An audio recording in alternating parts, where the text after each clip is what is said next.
Hi everyone, this is Ramesh. Welcome to Ramesh sir maths class. 10th class విద్యార్థుల కోసం target 100 సిరీస్లో భాగంగా మనం ప్రతి చాప్టర్ నుంచి 1 మార్క్ క్వశ్చన్స్ని ఒక సిరీస్లో డిస్కస్ చేసుకుంటూ వస్తున్నాం కదా.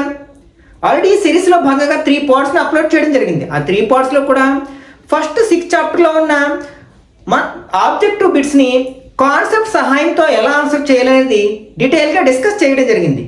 ఒకవేళ మీరు ఆ వీడియోస్ మిస్ అయినట్లయితే వాటి యొక్క లింక్స్ని పైన కార్డ్స్లోనూ అట్లాగే కింద డిస్క్రిప్షన్లోనూ ఉంచుతాను, అక్కడి నుంచి చూడొచ్చు. ఈరోజు పార్ట్ 4లో భాగంగా మరొక 2 చాప్టర్స్ అయిన introduction to trigonometry and some applications of trigonometry అనే చాప్టర్స్లోని ఆబ్జెక్టివ్ బిట్స్ని కాన్సెప్ట్ సహాయంతో ఎక్స్ప్లెయిన్ చేయడానికి ప్రయత్నిస్తాను. కాబట్టి వీడియోని స్కిప్ చేయకుండా చివరి వరకు చూడడానికి ప్రయత్నించండి. నచ్చినట్లయితే లైక్ చేసి మీ ఫ్రెండ్స్ కూడా షేర్ చేయండి. ఓకే, ఇక మనం ట్రిగ్నామెట్రీలో ఉండే క్వశ్చన్స్ని ఆబ్జెక్టివ్ క్వశ్చన్స్ని ఆన్సర్ చేయాలంటే ముఖ్యంగా మనకి ట్రిగ్నామెట్రిక్ రేషియోస్ యొక్క ఫార్ములాస్ తెలుస్తూ ఉండాలి. అంటే sine A equal to opposite side of angle A by hypotenuse, ఇట్లా 6 ఫార్ములాస్ ఉన్నాయి కదా అవి. అలాగే ట్రిగ్నామెట్రిక్ రేషియోస్ అంటే సమ్ యాంగిల్స్ అనమాట. అంటే tan అది సైన్ 0 degrees 30 degrees ఒక టేబుల్ ఉంటుంది కదా, ఆ టేబుల్ నేర్చుకోవాలి. అలాగే 3 ఐడెంటిటీస్ ఉంటాయి. Sine square A plus cos square A equal to 1, secant square A minus tan square A equal to 1 and cosecant square A minus cot square equal 1. ఈ 3 identities నేర్చుకున్నట్లయితే మనం most of the objective క్వశ్చన్స్ని చాలా ఈజీగా answer చేయొచ్చు అనమాట. Okay, first question, if 4 cot a equal to 3 then tan a equal to, ఇక్కడ ఇచ్చింది ఏంటంటే 4 cot a ఈక్వల్ టు 3 అని ఇచ్చారు. మనకి అకార్డింగ్ టు బ్లూ ప్రింట్ ఈ ఇంట్రడక్షన్ టు ట్రిగ్నామెట్రీ అనే చాప్టర్లోని క్వశ్చన్ని మనకి ప్రాబ్లమ్ సాల్వింగ్ అనే అకాడమిక్ స్టాండర్డ్లో భాగంగా అడగడానికి అవకాశం ఉంది. అది కూడా మల్టిపుల్ చాయిస్గా క్వశ్చన్గా అడగడానికి అవకాశం ఉంది. కాబట్టి ఫస్ట్ మల్టిపుల్ చాయిస్ క్వశ్చన్స్ని ఎక్స్ప్లెయిన్ చేయడానికి ప్రయత్నిస్తాను. ఓకే, దీని నుంచి మనం ఏ రాయొచ్చు, ఈ 4ని RHSలోకి తీసుకెళ్తే cot a ఈక్వల్ టు 3/4. ఇదే మనకి 2 మార్క్స్ 4 మార్క్స్ అడిగినట్లయితే మనం ఒక రైట్ యాంగిల్ని కన్స్ట్రక్ట్ చేసి cot a అంటే ఎడ్జసెంట్ సైడ్ బై హైపోటెన్యూస్ కాబట్టి a యొక్క ఎడ్జసెంట్ సైడ్ని 3 గాను హైపోటెన్యూస్ ఆపోజిట్ సైడ్ని 4 గాను తీసుకుని మనం హైపోటెన్యూస్ ఫైండ్ అవుట్ చేస్తాం. కానీ ఇక్కడ మనకి అదంతా అవసరం లేదు. యాక్చువల్గా మనకి ఈ tan cot రెండు కూడా ఒకదానికొకటి రెసిప్రోకల్స్ అని నేర్చుకుంటాం. అంటే ఫర్ ఎగ్జాంపుల్ మనకి tan a equal to sin a by cos a అయితే cot a equal to cos a by sin a. కాబట్టి ఫ్రాక్షన్ రివర్స్ చేస్తే సరిపోతుంది. ఇక్కడ అంతా ప్రాబ్లం చేయాల్సిన అవసరం లేదు. కాబట్టి ఇక్కడ మనకి cot a వాల్యూ 3/4 అయిందంటే అప్పుడు tan a వాల్యూ ఎంత అవుతుంది అనమాట, 4/3 అవుతుంది. కాబట్టి ఇక్కడ మనకి కరెక్ట్ ఆన్సర్ ఏమవుతుంది అనమాట, సి అవుతుంది. If sin theta equal to cos theta then the value of theta is, అంటే మనకి ఆ టేబుల్ బాగా గుర్తున్నట్లయితే దీన్ని చాలా ఈజీగా ఆన్సర్ చేయొచ్చు. ఆ టేబుల్లో మనకి సైన్ అండ్ కాస్ వాల్యూస్ ఎన్ని డిగ్రీస్ దగ్గర ఈక్వల్గా ఉంటాయంటే 45 డిగ్రీస్ దగ్గర ఈక్వల్గా ఉంటాయి. ఎందుకంటే సైన్ 45 వాల్యూ 1/√2నే, అలాగే కాస్ 45 వాల్యూ కూడా 1/√2నే. కాబట్టి ఇక్కడ థీటా వాల్యూ ఎంత అవుతుంది అనమాట, 45 డిగ్రీస్ అవుతుంది అనమాట. అది ఎక్కడ మనకి బిలో ఉంది కాబట్టి బి కరెక్ట్ ఆన్సర్ అవుతుంది అనమాట. Next, the value of sine 45 plus cos 45 is, మనకి సైన్ 45 వాల్యూ ఎంత ఇప్పుడే చెప్పుకున్నాం కదా 1/√2 ప్లస్ కాస్ 45 వాల్యూ కూడా 1/√2. ఈ రెండు లైక్ ఫ్రాక్షన్స్ కాబట్టి డైరెక్ట్గా న్యూమరేటర్స్ యాడ్ చేయొచ్చు. 1 + 1 ఎంత అవుతుంది, 2/√2.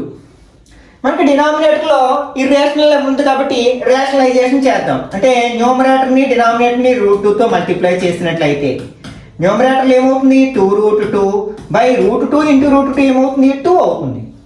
2 గెట్స్ క్యాన్సిల్. ఫైనల్గా మనకి ఏం మిగిలింది, √2 మిగిలింది. కాబట్టి ఇక్కడ మనకి కరెక్ట్ ఆన్సర్ ఏమవుతుందంటే ఏ ఆప్షన్ అవుతుంది అనమాట. Next, the value of 2 tan square 45 plus cos square 45 minus sine square 60. అంటే దీని ఆన్సర్ చేయాలన్నా కూడా మనకి ఆ trigonometric ratios of some specific angles ఆ టేబుల్ మనకి తెలిసి ఉండాలన్నమాట. ఒకసారి ఇచ్చిన ఎక్స్ప్రెషన్స్లో వాటి వాల్యూ సబ్స్టిట్యూట్ చేసినట్లయితే ఇక్కడ మనకి 2 tan 45 వాల్యూ ఎంత 1, మరి tan స్క్వేర్ కాబట్టి దీన్ని స్క్వేర్ వేసుకుంటాం. నెక్స్ట్ తర్వాత ప్లస్ ఉంది, తర్వాత కాస్ 45 వాల్యూ ఎంత 1/√2. మరి స్క్వేర్ ఉంది కదా, స్క్వేర్ వేసుకుంటాం. మైనస్ సైన్ 60 √3/2 కదా, √3/2. దీనికి కూడా మనకి స్క్వేర్ ఉంది కాబట్టి స్క్వేర్ వేసుకుని సింప్లిఫై చేస్తాం. 2 ఇంటూ 1 స్క్వేర్ చేస్తే 1, 1 స్క్వేర్ చేస్తే 1, √2 స్క్వేర్ చేస్తే స్క్వేర్ రూట్ పోయి 2 ఉంటుంది. మైనస్ √3 స్క్వేర్ చేస్తే స్క్వేర్ రూట్ పోయి 3 ఉంటుంది. బై 2 స్క్వేర్ చేస్తే 4 ఉంటుంది. ఇక్కడ 2 1s are 2 ప్లస్ 1/2 మైనస్ 3/4. ఇక్కడ ఎల్సిఎం తీసుకుంటాం. ఇక్కడ బై 1 ఉంచుకున్నట్లయితే 1కి 2కి 4కి ఎల్సిఎం ఎంత అవుతుంది, 4 అవుతుంది కదా. ఈ 1 టేబుల్ 4లో 4 టైమ్స్ కట్ అవుతుంది. 4 2s are 8. 2 టేబుల్ 4లో 2 టైమ్స్ 2 1s are 2 మైనస్ 4లో 4 1 టైం 1 3s are 3. ఇప్పుడు ఈ రెండు ఒకే సైన్ ఉన్నాయి కాబట్టి యాడ్ చేస్తే 10 అవుతుంది. మైనస్ 3/4. 10 మైనస్ 3 ఏమవుతుంది, 7/4 అవుతుంది. 7/4 మనకి ఇచ్చిన ఆప్షన్స్లో ఎక్కడా లేదు కాబట్టి దీనికి కరెక్ట్ ఆన్సర్ ఎంత అంటే 7/4 అన్నమాట. ఓకే, మనం ఏం చేయాలన్నమాట, వాల్యూస్ని సబ్స్టిట్యూట్ చేయాలి. ఇక్కడ tan వాల్యూ 45 కాబట్టి tan 45 వాల్యూ 1, స్క్వేర్ ఉంది కాబట్టి స్క్వేర్ వేసాం. అలాగే కాస్ 45 వాల్యూ 1/√2 కాబట్టి స్క్వేర్ ఉంది కాబట్టి స్క్వేర్ వేసాం. అలాగే మైనస్ సైన్ 60 వాల్యూ ఎంత, √3/2 కదా, √3/2 వేసి సింప్లిఫై చేసినట్లయితే మనకి 7/4 వచ్చింది. కానీ యాక్చువల్గా దీని ఆన్సర్ ఎక్కడ లేదు మనకి. Okay, next. Okay, 5th one, which of the following is not defined. ఇది కూడా మనకి టేబుల్ని బేస్ చేసుకుని అడిగిన క్వశ్చన్ అనమాట. మనకి ఎన్ని డిగ్రీస్కి అలాగే ఏ రేషియోకి మనకి నాట్ డిఫైన్ అనేది ఉంటుంది. tan 90 డిగ్రీస్ కదా, మనం టేబుల్లో నేర్చుకుంటాం. tan 0 = 0, tan 30 = 1/√3, tan 45 1, tan 60 √3. అంటే tan 90 నాట్ డిఫైన్ కాబట్టి ఇక్కడ కరెక్ట్ ఆన్సర్ ఏమవుతుంది అంటే డి అవుతుంది అనమాట. Next, if cosecant θ plus cot θ = 5, then the value of cosecant θ minus cot θ. ఇది మనకి ఐడెంటిటీస్ ని బేస్ చేసుకుని అడిగిన క్వశ్చన్ అనమాట. అందులో మనకి థర్డ్ ఐడెంటిటీ ఏంటి, cosecant square θ minus cot square θ = 1 అని మనకు తెలుసు. ఒకసారి ఈ LHS ని అబ్జర్వ్ చేసినట్లయితే a square minus b square లా ఉంది కాబట్టి దీన్ని ఎట్లా రాయొచ్చు, a plus b into a minus b అని రాయొచ్చు మనం. అంటే cosecant θ plus cot θ into cosecant θ minus cot θ అని రాయొచ్చు. దీన్ని ఈక్వల్ టు RHS లో 1 ఉంది. ఇప్పుడు మనకి cosecant θ ప్లస్ cot θ వాల్యూ ఎంత ఇచ్చారు, ఇక్కడ 5 ఇచ్చారు కదా, కాబట్టి దీని ప్లేస్ లో 5 రాసాం అనుకోండి. 5 into cosecant θ minus cot θ equal to 1. ఈ 5ని RHS లో ట్రాన్స్పోజ్ చేసాం అనుకోండి. ఇక్కడ LHS లో ఏముంటుంది, cosecant θ మైనస్ cot θ ఉంటుంది. ఈ 5 RHS లోకి వెళ్తే బై 5 అవుతుంది. అంటే ఇక్కడ cosecant θ మైనస్ cot θ వాల్యూ ఎంత అనమాట, 1/5. అది ఎక్కడుంది మనకి, C లో ఉంది కాబట్టి ఇది కరెక్ట్ ఆన్సర్ అవుతుంది అనమాట. Next, tan square 65 degrees minus secant square 65 ఇచ్చారు. యాక్చువల్గా మనం టేబుల్లో వేటి యొక్క వాల్యూస్ నేర్చుకుంటాం మనం, 0 డిగ్రీస్ 30 డిగ్రీస్ 45 డిగ్రీస్ 60 అండ్ 90. కానీ ఎక్కడ మనకి ఈ 65 డిగ్రీస్ యొక్క వాల్యూస్ నేర్చుకోలేదు కదా. ఇది కూడా మనకి ఐడెంటిటీస్ని బేస్ చేసుకుని అడిగిన క్వశ్చన్ అనమాట. యాక్చువల్గా tan secant లో ఉన్న ఐడెంటిటీ ఏంటంటే మనకి secant square a minus tan square a equal to 1. ఇది మనం ఐడెంటిటీగా నేర్చుకుంటాం. అంటే ఈ రెండు ప్లేస్లో θ వాల్యూ ఈక్వల్గా ఉన్నట్లయితే, అంటే ఏ ప్లేస్లో ఇక్కడ ఏ వాల్యూ అయితే ఉందో ఇక్కడ కూడా అదే వాల్యూ ఉన్నట్లయితే అప్పుడు దాని వాల్యూ మనం సింప్లిఫై చేయకుండానే 1 అని చెప్పొచ్చు అనమాట. ఇక్కడ మనకి 65 ఉంది, ఇక్కడ 65 ఉంది. కానీ ఇది secant square a minus tan square a, కానీ ఇది tan square a minus secant square a form లో ఉంది. ఓకే, మనం a plus b equal to b plus a అని రాయొచ్చు, తప్పులేదు. కానీ a minus b equal to b minus a అని రాయలేము కదా, డిఫరెంట్ ఆన్సర్స్ వస్తాయి. కాబట్టి ఇప్పుడు ఏం చేస్తున్నాను నేను, ఇక్కడ బోత్ సైడ్స్ నేను మైనస్ తో మల్టిప్లై చేశాను అనుకోండి. అప్పుడు ఇది ఏమవుతుంది, minus secant square a minus into minus plus tan square a equal to -1. త్రో అవుట్గా మైనస్తో ఇంటూ చేశాను. ఇప్పుడు ఇది ప్లస్ కాబట్టి ముందు రాశాను tan స్క్వేర్ a, ఇది మైనస్ కదా, minus secant square A equal to -1 అయిందనమాట. కాబట్టి ఇచ్చిన ఎక్స్ప్రెషన్ ఎలా ఉంది మనకి, tan square A minus secant square A form లో ఉంది. ఏ ప్లేస్ లో ఇక్కడ ఎంత ఉంది, 65 ఉంది. కాబట్టి దీని వాల్యూ ఎంత అవుతుంది అనమాట, -1 అవుతుంది అనమాట. అది ఎక్కడ ఉంది మనకి, C లో ఉంది కదా, కాబట్టి ఇది కరెక్ట్ ఆన్సర్ అవుతుంది. Next tan theta plus cot theta equal to 3, then tan square theta plus cot square theta equal to, okay ఇది ఐడెంటిటీ కాదు మనకి. tan cot లో ఏ విధమైన ఐడెంటిటీ లేదు కదా. ఇచ్చింది ఏంటంటే మనకి tan theta plus cot theta equal to 3 అని ఇచ్చారు. అడిగింది ఏమో tan square theta cot square theta అడిగారు. స్క్వేర్ రావాలంటే మనం స్క్వేరింగ్ ఆన్ బోత్ సైడ్స్ చేయాలి కదా, అప్పుడే మనకి స్క్వేర్స్ వచ్చే అవకాశం ఉంది.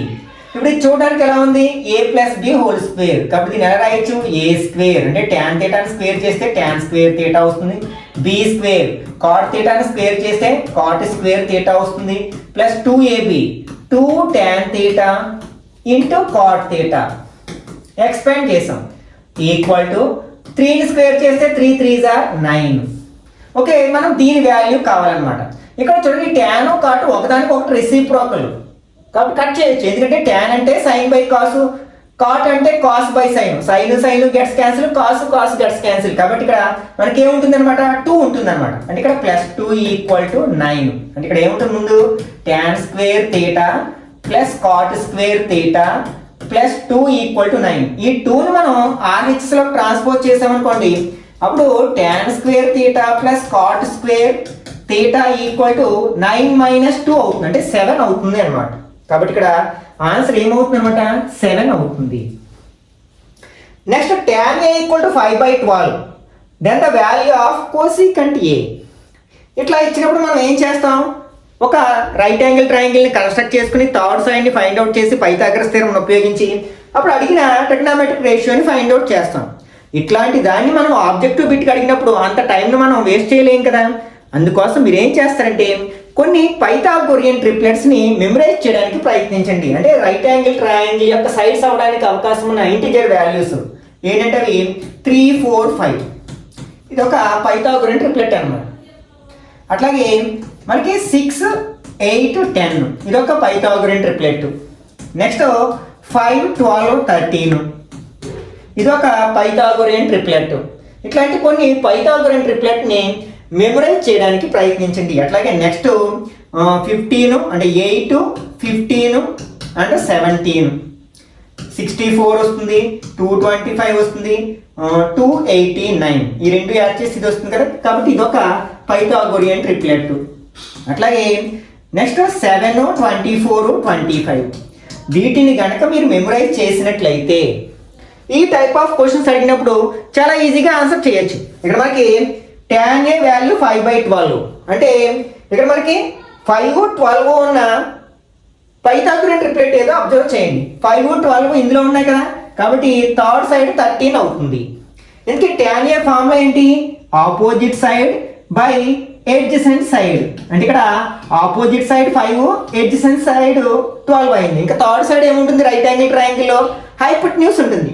అంటే హైపోటెన్యూస్ ఏంటి, ఇక్కడ ఏం మిస్ అయిన నెంబర్ ఏంటి 12 కదా, సారీ 13 కదా. కాబట్టి హైపోటెన్యూస్ 13 అని మనం ఏ విధమైన కాలిక్యులేషన్ చేయవలసిన లేకుండానే రాబట్టవచ్చు అనమాట. ఓకే ఇప్పుడు చెప్పేసేయచ్చు కదా. మనకి కోసికంట్ యొక్క ఫార్ములా ఏంటి, హైపోటెన్యూస్ బై ఆపోజిట్ సైడ్. ఇక్కడ హైపోటెన్యూస్ ఎంత 13, కాబట్టి 13 బై ఆపోజిట్ సైడ్ ఎంత 5 కదా 5. కాబట్టి ఇక్కడ మనకి కోసికంట్ ఏ వాల్యూ ఎంత అవుతుంది అనమాట, 13/5 అవుతుంది అనమాట. ఈ విధంగా మనం ఈ పైథాగోరియన్ ట్రిప్లెట్ ని మెమరైజ్ చేసినట్లయితే ఈ టైప్ ఆఫ్ ఆబ్జెక్టివ్ క్వశ్చన్స్ ని విత్ ఇన్ సెకండ్స్ లోనే ఆన్సర్ చేయొచ్చు అనమాట. ఓకే నెక్స్ట్ ఇది మ్యాచింగ్ టైప్ ఆఫ్ క్వశ్చన్ అనమాట. అంటే వీటినే మనం 2 మార్క్స్ కానీ 4 మార్క్స్ కానీ అడగడానికి అవకాశం ఉంది. అంటే ఇక్కడ ఈ ట్రిగ్నోమెట్రిక్ రేషియోస్ ని సైన్ లో ఎక్స్ప్రెస్ చేశారు. మన ఇది క్వశ్చన్ గా 2 మార్క్స్ లో 4 మార్క్స్ అడగచ్చు అనమాట. Express tan a in terms of sin a అని, express secant a in terms of sin a అని అడగొచ్చు అనమాట. ఓకే ఇక్కడ మనకి tan a ని sin a లో ఎక్స్ప్రెస్ చేస్తే ఎలా చేయొచ్చు, అలాగే సీకంట్ a ని ఎట్లా చేయొచ్చు, కోసికంట్ a ని. ఫస్ట్ మనం కోసికంట్ a గురించి మాట్లాడదాం. కోసికంట్ a అనేది sin a యొక్క రెసిప్రోకల్ కదా, కాబట్టి దీన్ని ఎలా రాయొచ్చు మనం 1/sin A అని రాయొచ్చు. 1/sin A ఎక్కడ ఉంది? క్యూలో ఉంది కాబట్టి ఇక్కడ మనకి థర్డ్ క్యూ అవుతుంది అనమాట. థర్డ్ క్యూ ఎక్కడుంది? సిడిలో ఉంది కాబట్టి ఫస్ట్ సెకండ్ మనం ఎలిమినేట్ చేసుకోవచ్చు. నెక్స్ట్ ఇప్పుడు మనకి సీకెంట్ ఏ గురించి చూద్దాం. సీకెంట్ ఏ దేనికి రెసిప్రోకల్? కాస్కి రెసిప్రోకల్. కాబట్టి దీన్ని ఎలా రాయొచ్చు మనం? 1/cos A అని రాయొచ్చు. మళ్ళీ కాస్ ఏని మనం సైన్లో ఈజీగా ఎక్స్ప్రెస్ చేయొచ్చు, ఎందుకంటే సైన్కి కాస్కి ఒక ఐడెంటిటీ ఉంది కదా, sin square A plus cos square A equal to 1. ఇప్పుడు మనం ఈ sin స్క్వేర్ ఏని RHలో ట్రాన్స్పోజ్ చేస్తే ఏమవుతుంది? Cos square A equal to 1 minus sin square A అవుతుంది. మనకి కాస్ ఏ కావాలి కాబట్టి కాస్ ఏ ఈక్వల్ టు స్క్వేర్ని RHలో ట్రాన్స్పోజ్ చేస్తే under square root of 1 minus sin square A, అంటే కాస్ ఏని మనం ఇన్ టర్మ్స్ ఆఫ్ sin ఏలో ఎలా రాయొచ్చు అనమాట? Square root of 1 minus sin square A అని రాయొచ్చు. ఇప్పుడు మనకి సీకెంట్ ఏ అంటే 1/cos A. ఈ కాస్ ఏ ప్లేస్ ఏం రాయొచ్చు? Square root of 1 minus sin square A అని రాయొచ్చు. ఇది ఎక్కడ ఉంది? మనకి పీలో ఉంది కదా, కాబట్టి సెకండ్ వన్ పి. ఆటోమేటిక్గా tan ఏ అంటే sin A by cos A కదా, ఆల్రెడీ న్యూమరేటర్ సైన్ లో ఉంది. cos A ప్లేస్ లో మనం square root of 1 minus sin square రాయొచ్చు. కాబట్టి ఇది r అవుతుంది అనమాట. అంటే ఇక్కడ 1 r 2 p, అంటే ఇక్కడ సి అనేది మనకి కరెక్ట్ ఆన్సర్ అవుతుంది అనమాట. Okay, next applications of trigonometry. ఈ చాప్టర్ నుంచి అడిగే క్వశ్చన్ మనకి ప్రాబ్లమ్ సాల్వింగ్ రూపంలో కానీ లేకపోతే కనెక్షన్స్ రూపంలో కానీ అడగచ్చు అనమాట. అంటే డయాగ్రామ్ డ్రా చేయొచ్చు, ఒక ఇన్ఫర్మేషన్ ఇచ్చి మనకి డయాగ్రామ్ డ్రా చేయమనొచ్చు, లేదైనా ఒక వాల్యూని ఫైండ్ అవుట్ చేయమనొచ్చు అనమాట. మోస్ట్ ఆఫ్ ద కేసెస్లో ఈ చాప్టర్ నుంచి అడిగే question fill in the blank టైప్లో అడగడానికి అవకాశం ఉంది. కాబట్టి first fill in the blank type of క్వశ్చన్స్ని మనం డిస్కస్ చేయడానికి ప్రయత్నిద్దాం. First question, a person standing 20 meters away from the base of a building observes that the angle of elevation to the top of the building is 45 degrees. Then height of the building. First ఒక horizontal line draw చేస్తాం, ఒక building, for example AB అనేది building అనుకుందాం. Okay, ఈ building యొక్క ఈ foot నుంచి ఒక 20 meters డిస్టెన్స్ లో ఉండి ఒక పర్సన్, ఫర్ ఎగ్జాంపుల్ పి దగ్గర అనుకుందాం, ఈ బిల్డింగ్ యొక్క టాప్ ని అబ్జర్వ్ చేసినప్పుడు అది 45 degrees యాంగిల్ ఆఫ్ ఎలివేషన్ కనిపిస్తున్నట్లయితే దీని యొక్క హైట్ ఎంత అంటాడు. ఇక్కడ మనం ఒక చిన్న లాజిక్ ని అబ్జర్వ్ చేసినట్లయితే ఇక్కడ మనం ఏ విధమైన కాల్కులేషన్ చేయాల్సి లేదన్నమాట. మనకి ఇది ఒక రైట్ యాంగిల్ ట్రయాంగిల్, ఇక్కడ యాంగిల్ ఎంత ఉంటుంది? 90 degrees ఉంటుంది. మనకి ట్రయాంగిల్లో sum of the 3 angles is 180 degrees. ఇది 90 అయితే ఈ రెండు యాడ్ చేస్తే 90 అవుతుంది. 90 + 90 180 కాబట్టి ఆల్రెడీ ఇది 45 కాబట్టి ఇది కూడా ఏమవుతుంది? 45 degrees అవుతుంది. మనకి ఎప్పుడైనా సరే ఒక ట్రయాంగిల్లో రోయల్ క్లాస్లోనే నేర్చుకుంటాం. ఫర్ ఎగ్జాంపుల్ ఏబిసి అనే ట్రయాంగిల్లో మనకి ఈక్వల్ సైడ్స్కి ఆపోజిట్గా ఉండే యాంగిల్స్ ఈక్వల్గా ఉంటాయి. దీని కాన్వర్స్ ఈక్వల్ యాంగిల్కి ఆపోజిట్గా ఉండే సైడ్స్ కూడా ఈక్వల్గా ఉంటాయి. ఇప్పుడు చూడండి, ఈ రెండు యాంగిల్స్ ఈక్వల్గా ఉన్నాయి కాబట్టి వీటికి ఆపోజిట్గా ఉండే సైడ్స్ ఈక్వల్గా ఉంటాయి అన్నమాట. అంటే ఇక్కడ 20 ఉంది కాబట్టి హెచ్ కూడా ఎంత అవుతుంది? 20 meters అవుతుంది. ఇలా మనం ఈ కాన్సెప్ట్ని బేస్ చేసుకుని ఏ కాలిక్యులేషన్ చేయవలసిన లేకుండా ఆన్సర్ చేయొచ్చు అనమాట. ఇక్కడ కరెక్ట్ ఆన్సర్ ఏమవుతుంది అనమాట? 20 meters అవుతుంది అనమాట. Next, if the shadow of A tree is √3 times the height of the tree, then the angle of elevation of sun at the time.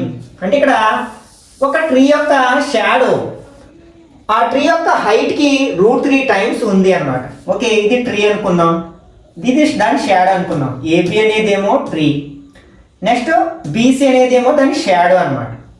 Okay, ఇట్లా సన్ ఎలివేషన్ ఇలా ఉంటుంది కదా, సన్ రైస్ ఇలా రావడం వల్ల ఇక్కడ షాడో ఫామ్ అవుతుంది. వాడు ఏమంటాడు? Shadow of A tree is √3 times the height of the tree. For example height H అనుకున్నాం అనుకోండి, దాని షాడో దీనికి √3 times అంటే √3h ఉంటుంది అనమాట. అయితే ఈ సన్స్ ఎలివేషన్ ఎంత అంటే ఈ సన్ రేస్ ఈ గ్రౌండ్తో హారిజంటల్ లైన్తో ఎంత యాంగిల్ చేస్తున్నాయి అని అడుగుతాను అనమాట. అంటే ఇక్కడ మనం ఈ యాంగిల్ని ఫైండ్ అవుట్ చేయాలి. ఈ రెండు మనకి సైడ్స్ తెలుసు. ఈ యాంగిల్కి రెండు సైడ్స్ ఏమవుతాయి? Opposite side, adjacent side. అవి ఎందులో వస్తాయి? ట్యాన్ లో వస్తాయి కదా. కాబట్టి tan θ equal to opposite side h by adjacent side √3/h. హెచ్లో h 1 time పోతుంది, 1/√3 అవుతుంది. మనకి ట్యాన్ టేబుల్లో ట్యాన్కి 1/√3 అనే వాల్యూ ఎన్ని డిగ్రీలకు ఉంది? tan 30కి ఉంది కదా, కాబట్టి ఇక్కడ థీటా వాల్యూ ఎంత అవుతుంది అనమాట, 30 degrees అవుతుంది అనమాట. కాబట్టి ఇక్కడ కరెక్ట్ ఆన్సర్ ఏంటంటే 30 degrees. Next, the length of the shadow of a pole is equal to the height of the pole, then the angle of elevation of the top of the pole is. మనం ఇంతకు ముందే మాట్లాడుకున్నాము, ఇక్కడ ఒక pole యొక్క length దాని యొక్క shadow రెండు ఈక్వల్గా ఉన్నాయి. అప్పుడు సన్ రేస్ గ్రౌండ్తో చేసే యాంగిల్ ఎంత అంటే, ఈ రెండు ఈక్వల్గా ఉంటే ఈక్వల్ సైడ్స్కి ఆపోజిట్ ఉంటే యాంగిల్స్ కూడా ఈక్వల్గా ఉంటాయి. ఇది 90, ఈ రెండింటిని యాడ్ చేస్తే 90 అవుతుంది. రెండు ఈక్వల్ పార్ట్స్ చేస్తే ఈచ్ వన్ ఎంత ఉంటుంది, 45 degrees ఉంటుంది. కాబట్టి ఇక్కడ యాంగిల్ ఎంత ఉంటుంది అనమాట, 45 degrees ఉంటుంది. Next, fourth one, the top of a clock tower is observed at an angle of 30 degrees from a point on the ground. If the height of the tower is 10 meters, then the distance from the foot of the tower. Okay, ఇక్కడ మనకి ఒక clock tower, ఇది దీని height కూడా ఇచ్చేసారు ఎంత అంటే 10 meters. If the height of the tower is 10 meters, AB అనేది టవర్ అనుకుందాం. దీని గ్రౌండ్ నుంచి అంటే దీని ఫుట్ నుంచి కొంత దూరంలో గ్రౌండ్ మీద ఒక పాయింట్ నుంచి దీని టాప్ని అబ్జర్వ్ చేస్తున్నప్పుడు ఎంత యాంగిల్ కనిపిస్తుందట, 30 degrees యాంగిల్ కనిపిస్తున్నట్లయితే యాంగిల్ ఆఫ్ ఎలివేషన్ మనకి ఇది ఈ పాయింట్ ఆఫ్ అబ్జర్వేషన్ అనేది ఈ బిల్డింగ్ యొక్క ఫుట్ నుంచి టవర్ యొక్క క్లాక్ టవర్ యొక్క ఫుట్ నుంచి ఎంత డిస్టెన్స్ లో ఉంది అని అడుగుతున్నారు అనమాట. ఇక్కడ మనకి ఈ రెండు వాల్యూస్ ఇచ్చినవి మనం కనుక్కోవాల్సింది. ఈ మూడింటికి సంబంధం, ఈ యాంగిల్ కి రెండు సైడ్స్ ఏమవుతాయి, ఆపోజిట్ అడ్జసెంట్. ఆ రెండు ఎందులో వస్తాయి అంటే tan లో వస్తాయి. కాబట్టి tan అప్లై చేస్తాం. ఇక్కడ tan 30 తీసుకుంటాం, యాంగిల్ 30 ఇచ్చాడు కాబట్టి. ఆపోజిట్ సైడ్ అంటే AB by adjacent side PB. tan 30 value ఎంత, 1/√3 ఈక్వల్ టు AB value 10, PB distance D అనుకున్నాం. క్రాస్ మల్టిప్లికేషన్ చేసినట్లయితే d × 1 d అవుతుంది. √3 × 10 అంటే 10√3 అని రాయొచ్చు అనమాట. అంటే 10√3 meters అనమాట. ఒకవేళ మనం √3 ప్లేస్ లో 1.732 సబ్స్టిట్యూట్ చేసాం అనుకోండి, ఒకవేళ మల్టిపుల్ చాయిస్ క్వశ్చన్స్ అడిగినప్పుడు ఇలా కూడా ఇవ్వచ్చు అనమాట. 10తో మల్టిప్లై చేసినప్పుడు ఒక పాయింట్ మనకి రైట్ సైడ్ మూవ్ అవుతుంది కాబట్టి 17.32 meters అవుతుంది అనమాట. ఇలా కూడా మనకి అడగడానికి అవకాశం ఉంది, ఇవ్వడానికి ఆప్షన్స్ లో. Okay, next fifth one, a slider of length 20 meters is placed to a vertical pole with an angle of elevation 30 degrees, then the height of the pole is. అంటే ఇక్కడ మనకి ఒక స్లైడర్ ఉంది, జారుడు బల్ల అంటాం కదా, ఇది గ్రౌండ్ తో 30 degrees యాంగిల్ చేసేటట్లు కొంత హైట్ లో అరేంజ్ చేయడం జరిగింది అనమాట. ఒక వెర్టికల్ పోల్ మీద అరేంజ్ చేయడం జరిగింది. దీని హైట్ ఎంత అని అడుగుతున్నారు. ఇక్కడ మనకి స్లైడర్ యొక్క లెంత్ 20 meters అని ఇచ్చారు. ఇదేమో స్లైడర్ అనుకుందాం, అలాగే బీసీ అనేది వెర్టికల్ పోల్ అనుకున్నట్లయితే ఇప్పుడు మనకి ఇచ్చినవి ఈ యాంగిల్, ఈ సైడ్ ఇచ్చారు, ఈ సైడ్ ఫైండ్ అవుట్ చేయాలి. ఈ మూడింటికి రిలేషన్, దీనికి ఈ రెండు సైడ్స్ ఏమవుతాయి, ఇది ఆపోజిట్ సైడ్, ఇది రైట్ యాంగిల్ ట్రయాంగిల్ కాబట్టి ఇది హైపోటెన్యూస్ అంటాం. రైట్ యాంగిల్ కి ఆపోజిట్ గా ఉన్నది. హైపోటెన్యూస్ ఆపోజిట్ సైడ్ ఎందులో వస్తాయంటే మనకి సైన్ లో వస్తాయి. కాబట్టి ఇక్కడ సైన్ అప్లై చేసినట్లయితే యాంగిల్ ఏంటి మనకి 30 degrees కదా, sine 30 degrees equal to opposite side BC by hypotenuse AB అవుతుంది అనమాట. సైన్ 30 వాల్యూ ఎంత, 1/2 ఈక్వల్ టు బీసీని హెచ్ అనుకున్నాం. ఇక్కడ మనకి ఏబి 20. ఈ క్రాస్ మల్టిప్లికేషన్ చేసినట్లయితే 2h ఈజ్ ఈక్వల్ టు 20 అవుతుంది. అప్పుడు హెచ్ ఈజ్ ఈక్వల్ టు 20/2 అంటే 10 meters హైట్ అవుతుంది అనమాట. కాబట్టి ఇక్కడ మనకి కరెక్ట్ ఆన్సర్ ఏమవుతుందంటే 10 meters అవుతుంది అనమాట. ఓకే, ఇదే చాప్టర్ నుంచి మనకి ఈ విధంగా క్వశ్చన్స్ అడగవచ్చు అనమాట. అంటే ఇన్ఫర్మేషన్ ఇచ్చి దానికి సరిపడా ఒక రఫ్ డయాగ్రామ్ ని డ్రా చేయమనవచ్చు అనమాట. ఓకే, ఇక్కడ మనకి 6th one, draw the diagram for the given data అని ఇచ్చారు. The angle of elevation of the top of the tower from a point on the ground which is 30 meters away from the foot of the tower. Okay, ఇక్కడ first ground ఒక horizontal line వేస్తాం, ఇక్కడ tower కాబట్టి ఒక vertical line వేస్తాం. For example AB tower అనుకుందాం. The angle of elevation, elevation అంటే కింద తీసుకుంటాం, డిప్రెషన్ అంటే పైన తీసుకుంటాం. ఈ టవర్ యొక్క టాప్ని ఓకే ఎంత 30 degrees యాంగిల్ అనమాట. Angle of elevation 30 degrees. For example ఇది పాయింట్ ఆఫ్ అబ్జర్వేషన్ అనుకుందాం. నెక్స్ట్ ఈ పాయింట్ ఆఫ్ అబ్జర్వేషన్ ఈ టవర్ యొక్క ఫుట్ నుంచి ఎంత డిస్టెన్స్లో ఉంది, 30 మీటర్స్ డిస్టెన్స్లో ఉంది. కాబట్టి ఇచ్చిన డేటా సహాయంతో మనం ఒక రఫ్ డయాగ్రామ్ వేస్తే సరిపోతుంది అనమాట. ఈ విధంగా ఇక్కడ మనం 1 మార్కే కాబట్టి ఏమీ ఎక్స్ప్లెయిన్ చేయాల్సిన అవసరం ఏమీ కూడా లేదు. Next 7th one, draw the diagram for the given data from a point on the ground the angle of elevation of the bottom and top of A transmission tower fixed at the top of a 20 meters high building is 45 degrees and 60 degrees respectively. Okay, ఒక horizontal line draw చేసాం. ఇక్కడ మనకి ground మీద ఒక point నుంచి, for example P అనే point నుంచి ఒక బిల్డింగ్ మీద, ఈ బిల్డింగ్ యొక్క హైట్ ఎంత మనకి 20 మీటర్స్ హైట్ ఉన్న ఒక బిల్డింగ్ మీద ఒక టవర్ని అరేంజ్ చేయడం జరిగింది. ఫర్ ఎగ్జాంపుల్ ఇది ఏపీ అనుకున్నాం బిల్డింగ్ అనేది, దీని మీద ఒక టవర్ని అరేంజ్ చేయడం జరిగింది. ఫర్ ఎగ్జాంపుల్ ఏసీ అనమాట. ఈ టవర్ యొక్క బాటమ్ని అలాగే టాప్ని అబ్జర్వ్ చేస్తున్నప్పుడు బాటమ్ ఏమో 45 డిగ్రీస్ యాంగిల్లోను అలాగే టాప్ ఏమో 60 డిగ్రీస్ యాంగిల్లోని కనిపిస్తుంది అనమాట. ఇక్కడ ఇచ్చిన డేటా ఇదనమాట. ఇలా రఫ్ డయాగ్రామ్ వేస్తే సరిపోతుంది. మీరు రాయాలి అనుకుంటే రాయండి. P be the point of observation, AB be the building and AC be the transmission tower అని రాస్తే సరిపోతుంది అనమాట. Okay, next 8th one, the angle of depression of a ship from the top of a lighthouse is 45 degrees. If the height of the lighthouse is 50 meters, then the distance from the ship from the lighthouse. Okay, ఇది sea level అనుకున్నాం. ఇక్కడ ఒడ్డున ఒక lighthouse ఉందన్నమాట. నెక్స్ట్ ఈ lighthouse యొక్క height ఎంత అంటే 50 meters. For example AB light house అనుకుందాం. దీని నుంచి ఇక్కడ ఒక షిప్ ఉందన్నమాట. ఫర్ ఎగ్జాంపుల్ P అనే ప్లేస్లో షిప్ ఉంటే అబ్జర్వ్ చేసినప్పుడు మనకి యాంగిల్ ఆఫ్ డిప్రెషన్ అంటే ఎప్పుడు కూడా angle of depression are angle of elevation అనేది హారిజంటల్ లైన్కి లైన్ ఆఫ్ సైడ్కి మధ్యలో ఉండాలి. కాబట్టి ఇక్కడ ఒక ఇమాజినరీ హారిజంటల్ లైన్ డ్రా చేసుకుని ఇక్కడ వేస్తాం అనమాట. ఇక్కడ 45 degrees అనమాట యాంగిల్ ఆఫ్ డిప్రెషన్. అయితే ఈ లైట్ హౌస్కి షిప్కి ఉన్న డిస్టెన్స్ ఎంత అంటారు. మనకి ఇవి రెండు ప్యారల్ లైన్స్ అయినప్పుడు, ఇది ట్రాన్స్వర్సల్ అయినప్పుడు ఈ రెండు యాంగిల్స్ ఈక్వల్గా ఉంటాయి. వాటిని మనం ఆల్టర్నేటివ్ ఇంటీరియర్ యాంగిల్స్ అంటాం. కాబట్టి ఇది 45 అయితే ఇది 45 అవుతుంది. ఇంతకు ముందు చెప్పుకున్న కాన్సెప్ట్, ఇది రైట్ యాంగిల్ ట్రయాంగిల్ కాబట్టి ఇది 45 అయితే ఇది కూడా మనకి 45 అవుతుంది. ఈ రెండు యాంగిల్స్ ఈక్వల్గా ఉన్నాయి కాబట్టి ఆపోజిట్ సైడ్స్ కూడా ఈక్వల్గా ఉంటాయి. కాబట్టి ఇది 50 కాబట్టి ఇక్కడ కూడా 50 అవుతుంది. అంటే ఇక్కడ కరెక్ట్ ఆన్సర్ ఏమవుతుందట 50 meters అవుతుంది అనమాట.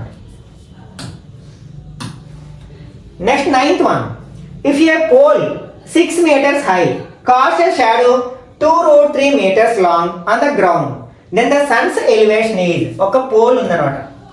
6 meters హైట్ ఉన్న ఒక పోల్, ఫర్ ఎగ్జాంపుల్ ఏబి అనేది పోల్ అనుకుందాం. ఇది గ్రౌండ్ మీద ఒక షాడో, ఫర్ ఎగ్జాంపుల్ బీసీ అనే షాడో అనుకుందాం. దాని యొక్క లెంత్ 2√3 meters కాస్ట్ చేసినట్లయితే ఇక్కడ సన్స్ ఎలివేషన్ ఎంత అంటే ఈ సన్ రేస్ గ్రౌండ్తో ఎంత యాంగిల్ని చేస్తున్నాయి అంటే అనమాట. ఈ యాంగిల్ మనం ఫైండ్ అవుట్ చేయాలి. ఈ 2 sides ఇచ్చాడు, ఈ రెండు ఆపోజిట్ సైడ్ ఎడ్జసెంట్ సైడ్ అవుతాయి కాబట్టి tan అప్లై చేస్తాం. అంటే tan θ equal to opposite side ఇక్కడ 6 బై ఎడ్జసెంట్ సైడ్ 2√3. 2 టేబుల్ 6లో 3 times అంటే 3√3. ఇక్కడ డినామినేటర్లో √3 ఉంది కాబట్టి రేషనలైజ్ చేస్తే √3/√3 అవుతుంది. దిస్ ఈక్వల్ టు 3 × √3 3√3 బై √3 × √3 3 అయిపోతుంది. 3 గెట్స్ క్యాన్సిల్. ఇంకేం వచ్చింది మనకి √3 వచ్చింది. మనకి టేబుల్లో tan యొక్క వాల్యూ ఎన్ని డిగ్రీల వద్ద √3 ఉంటుందంటే 60 degrees దగ్గర కదా. కాబట్టి √3 వాల్యూ ఎంత అంటే tan 60 degrees యొక్క వాల్యూ √3. కాబట్టి ఇక్కడ థీటా ప్లేస్లో ఉండాల్సిన యాంగిల్ ఎంత అనమాట 60 degrees అనమాట. కాబట్టి ఇక్కడ కరెక్ట్ ఆన్సర్ ఎంత అంటే 60 degrees. Next 10th one, if the height of the tower is equal to the length of its shadow then the angle of elevation of the sun. ఇది కూడా మనం ఆల్రెడీ చెప్పుకున్నదే. హైట్ ఆఫ్ ద టవర్ దాని యొక్క shadow రెండు ఈక్వల్గా ఉన్నట్లయితే అప్పుడు సన్స్ ఎలివేషన్ ఎంత అవుతుందంటే ఈ రెండు యాంగిల్స్ ఈక్వల్గా ఉంటాయి కదా. ఇది 90 కాబట్టి ఈ రెండింటి యొక్క మొత్తము 90 అవుతుంది. అప్పుడు రెండు ఈక్వల్ కాబట్టి రెండు ఈక్వల్ పార్ట్స్ చేస్తే 90ని ఈచ్ వన్ 45 degrees ఉంటుంది. కాబట్టి సన్స్ ఎలివేషన్ ఎంత ఉంటుంది అనమాట 45 degrees ఉంటుంది అనమాట. ఓకే, ఇప్పుడు మనం ఈ వీడియోలో డిస్కస్ చేసిన కాన్సెప్ట్ని బేస్ చేసుకుని ఈ రెండు చాప్టర్స్ నుంచి మరికొన్ని బిట్స్ని మీరు ఓన్గా ఆన్సర్ చేయడానికి ప్రయత్నించండి. ఓకే, నెక్స్ట్ పార్ట్లో మరొక 2 చాప్టర్స్లోని కాన్సెప్ట్ సహాయంతో బిట్స్ని ఎక్స్ప్లెయిన్ చేయడానికి ప్రయత్నిస్తాను. ఈ వీడియో నచ్చినట్లయితే లైక్ చేయండి, మీ ఫ్రెండ్స్ కూడా షేర్ చేయండి. ఇట్లాంటి మరిన్ని వీడియోస్ కోసం ఛానల్ని సబ్స్క్రైబ్ చేసుకుని రెగ్యులర్గా ఫాలో అవ్వండి.